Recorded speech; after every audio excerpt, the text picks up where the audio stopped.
Berilah dia pakaian daripada syurga dan bukakan kepadanya pintu ke surga.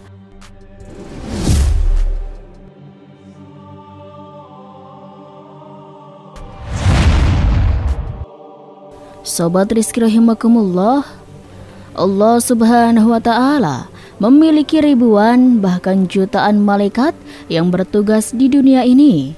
Di antara mereka ada yang bernama Munkar dan Nakir yang bertugas mirip.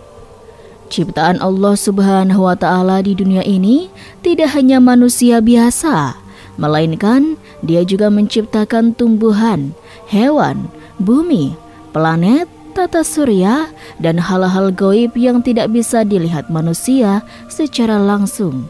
Salah satu makhluk gaib Allah subhanahu wa ta'ala yang wajib diimani keberadaannya adalah malaikat. Malaikat adalah makhluk Allah subhanahu wa ta'ala yang diciptakan dari nur atau cahaya. Malaikat merupakan makhluknya yang paling taat dan selalu menjalankan perintahnya. Tak pernah sekalipun mereka melanggar aturannya. Hal ini sebagaimana difirmankan oleh Allah subhanahu wa ta'ala dalam surat At-Tahrim ayat 6 yang berbunyi, "Hai orang-orang yang beriman, jagalah dirimu dan keluargamu dari api neraka yang bahan bakarnya adalah manusia dan batu. Penjaganya adalah malaikat-malaikat yang kasar dan keras. Mereka tidak durhaka kepada Allah terhadap apa yang Dia perintahkan kepadanya dan selalu mengerjakan apa yang diperintahkan." Dari banyaknya malaikat Allah subhanahu wa ta'ala, terdapat 2 malaikat Allah subhanahu wa ta'ala yang diberi nama Munkar dan Nakir. Keduanya memiliki tugas yang serupa, namun sedikit berbeda. Sobat Rizki rahimakumullah, malaikat Munkar dan Nakir adalah malaikat yang akan datang ketika manusia berada di alam barzah atau alam kubur untuk mengetes keimanan orang tersebut. Sebagaimana disabdakan oleh Rasulullah SAW, kedua malaikat ini dijuluki dengan Fatan Al-Karb, yang artinya penguji kubur. Hal ini tertera dalam buku At-Takzirah jilid 1, Bekal Menghadapi Kehidupan Abadi, karya Imam Syamsuddin Al-Qurtubi. Julukan ini diberikan kepada keduanya sebab pertanyaan-pertanyaan yang mereka lontarkan dibarengi dengan bentakan dan wujud mereka yang mengerikan. Wujudnya tidak menyerupai manusia, malaikat, burung, binatang ternak maupun binatang melata. Namun keduanya adalah makhluk yang aneh dan tidak enak dipandang. Allah subhanahu wa ta'ala sengaja menciptakan mereka dengan bentuk demikian untuk memastikan keteguhan orang-orang yang beriman dan mengungkap rahasia orang-orang munafik di alam barzah. Tugas keduanya mirip, namun ada sedikit perbedaan, di mana perbedaan tugas malaikat Munkar dan Nakir menyangkut bagaimana amalan yang dikerjakan oleh ahli kubur. Sobat Rizki rahimakumullah, malaikat Munkar dan Nakir adalah 2 di antara 10 malaikat yang wajib diketahui dan diimani keberadaannya. Tugas keduanya mengajukan pertanyaan-pertanyaan kepada para mayit yang baru saja dikubur. Dan diriwayatkan dalam sebuah hadis, tatkala mayit diletakkan dalam kubur, maka datanglah 2 malaikat dengan menggunakan pakaian serba hitam. Kedua matanya menatap tajam, pandangannya menakutkan, suaranya seperti guntur yang menyambar. Tampak pula kedua taringnya seolah mampu menggali bumi.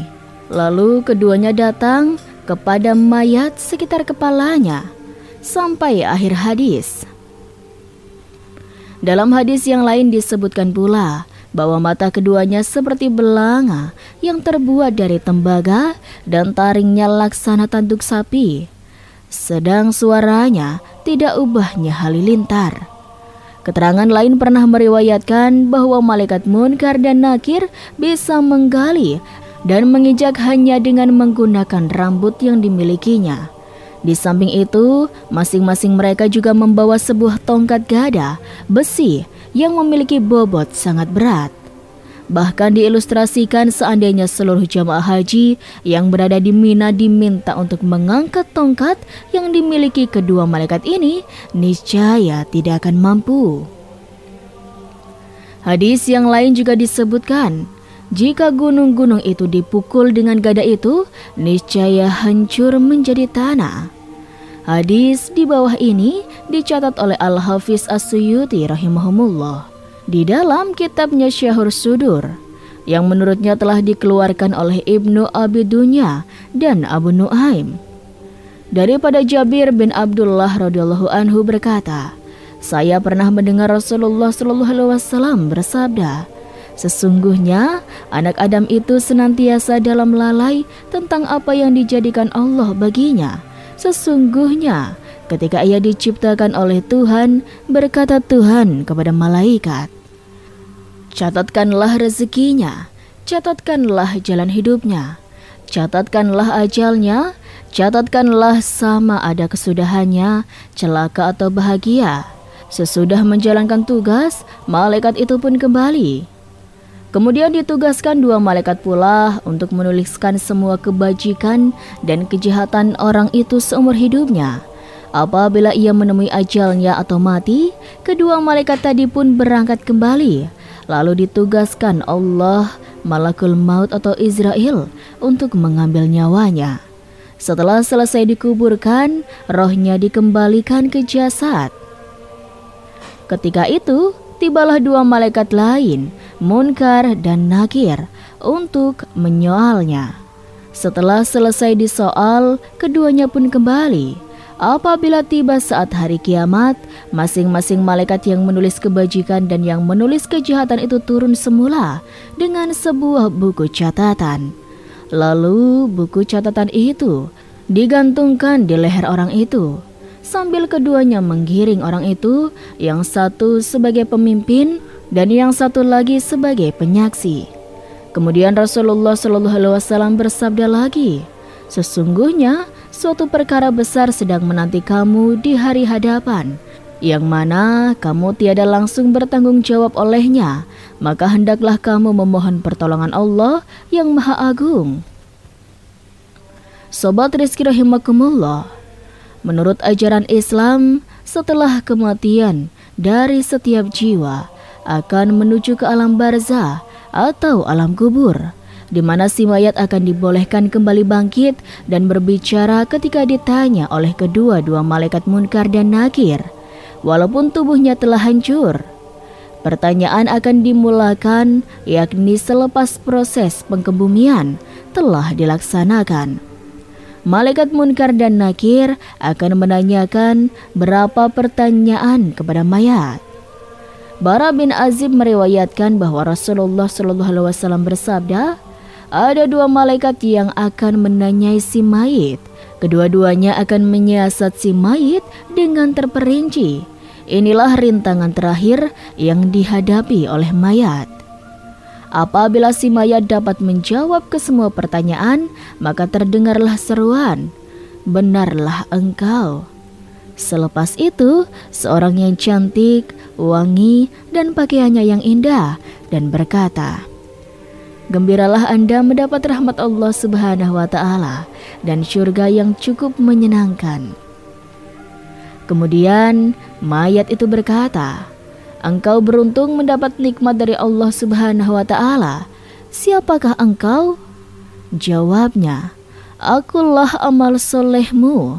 Demi Allah Subhanahu wa Ta'ala, sepengetahuanku, engkau sangat taat mengerjakan suruhan Allah dan menghindari perbuatan maksiat, maka Allah pun memberi ganjaran kepadamu.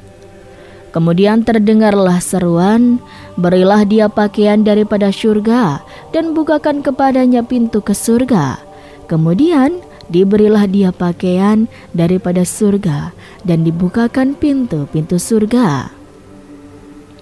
Kemudian mayat itu berdoa, ya Allah, segeralah kiamat, semoga aku berjumpa dengan keluargaku dan mendapat hartaku. Sedangkan orang-orang kafir, apabila sudah menghadap ke akhirat, turunlah kepadanya malaikat yang sangat kejam dan memakai pakaian api dan baju daripada aspal. Apabila rohnya keluar semua, malaikat yang berada di antara bumi dan langit, serta malaikat yang berada di langit melaknatinya. Semua pintu-pintu langit terkunci karena tidak ada yang suka roh tersebut, lalu di hadapannya. Ketika roh itu mulai naik, para malaikat pun mencampak semua roh itu ke bumi karena amal jahatnya. Kemudian ada yang berkata, "Ya Allah, hamba-Mu yang bernama ini tidak diterima oleh langit dan bumi." Lalu Allah Subhanahu wa Ta'ala berfirman, "Pulangkan dia dan campakkan ke tempat yang telah Aku sediakan. Aku sudah menyediakannya sesuai dengan firman-Ku," yaitu surat Toha ayat 55. Dari bumi, tanah itulah kami menjadikan kamu, dan kepadanya kami akan mengembalikan kamu, dan daripadanya kami akan mengeluarkan kamu pada kali yang lain. Quran surat Toha ayat 55. Maka mayat orang kafir itu pun dapat mendengar suara selipar ketika orang yang menghantarkannya mau pulang, sehingga ia mendengar pertanyaan, "Siapa Tuhanmu? Siapa nabimu dan apa agamamu?" Dia menjawab, "Saya tidak tahu." Kemudian disebutkannya lagi, "Saya tidak tahu." Dan begitulah setiap kali pertanyaan dikemukakan kepadanya. Selepas itu datanglah orang yang sangat bodoh, berbau dan berpakaian buruk dan berkata, "Rasakanlah keburkaan dan siksa Allah Subhanahu wa Ta'ala." Mayat kafir tadi pun bertanya, "Siapa engkau?" Jawab orang bodoh itu, "Akulah amal jahatmu. Engkau selalu mengerjakan maksiat kepada Allah serta tidak mau mentaati perintah Allah. Oleh karena itu, Allah memberi balasan yang setimpal kepadamu." Mayat kafir itu pun berkata, "Engkau pun mendapatkan kemurkaan Allah Subhanahu wa Ta'ala." Kemudian datang seorang yang tuli, bisu, dan pekak, membawa tukul daripada besi yang teramat berat dan tidak mampu diangkat, dan dipikul oleh manusia dan jin. Kalau dipukulkan kepada gunung, niscaya runtuhlah gunung itu. Lalu dia memukul mayat itu sekali pukul, terus menjadi debu. Setelah itu, dikembalikan rohnya dan dipukul lagi di antara kedua belah matanya, sehingga terdengar oleh seluruh penduduk bumi kecuali jin dan manusia. Setelah itu terdengar suara, "Berikan pakaiannya daripada api dan bukakan pintu ke neraka." Kemudian diberilah dia pakaian daripada api dan dibukakan pintu neraka. Sobat Rizki rahimakumullah, namun tahukah sobat, sebelum malaikat Munkar dan Nakir masuk ke kubur, ada malaikat lain yang masuk terlebih dahulu. Lantas, siapakah malaikat tersebut? Diriwayatkan dari Abdullah bin Salam radhiyallahu anhu, seorang malaikat masuk mendatangi mayat di kuburnya sebelum kedatangan malaikat Munkar dan Nakir. Malaikat itu bernama Ruman, berwajah cerah secerah matahari. Malaikat Ruman mendatangi mayat dan berkata, "Tulislah semua amalmu yang baik dan yang jelek." Mayat berkata kepada malaikat, "Dengan apa aku harus menulis? Di mana pena dan tintaku?" Malaikat menjawab, "Ludahmu itu tintamu dan penamu adalah jari-jarimu." Mayat berkata, "Di atas apakah aku harus menulis? Aku tidak ada kertas." Malaikat Ruman menyobekkan kain kafan dan memberikannya kepada mayit lalu berkata, "Ini kertasmu dan tulislah." Maka menulislah si mayit tersebut amal kebaikannya di dunia, kemudian sampailah pada amal buruknya. Maka dia berhenti, enggan menulisnya, malu kepada malaikat Ruman. Malaikat Ruman berkata padanya, "Hai orang yang berdosa, mengapa kamu tidak malu kepada Allah yang menciptakanmu ketika kamu melakukan amal jelek sewaktu di dunia, dan sekarang kamu malu kepadaku?" Lalu malaikat Rahman mengangkat tiang besar dan memukulkannya kepada si mayat. Mayat berkata, "Aku akan menulis semua amal baik dan amal burukku dalam lembaran ini." Sesudah itu, malaikat Rahman memerintahkan agar melipatnya, menandatanganinya, dan mengalungkannya di lehernya hingga hari kiamat.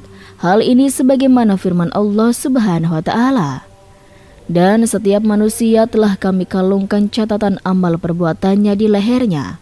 Dan pada hari kiamat kami keluarkan baginya sebuah kitab dalam keadaan berduka." Quran Surat Al-Isra ayat 13. Setelah itu, malaikat Munkar dan Nakir masuk menjalankan tugasnya, yaitu menanyai si mayit dengan beberapa pertanyaan.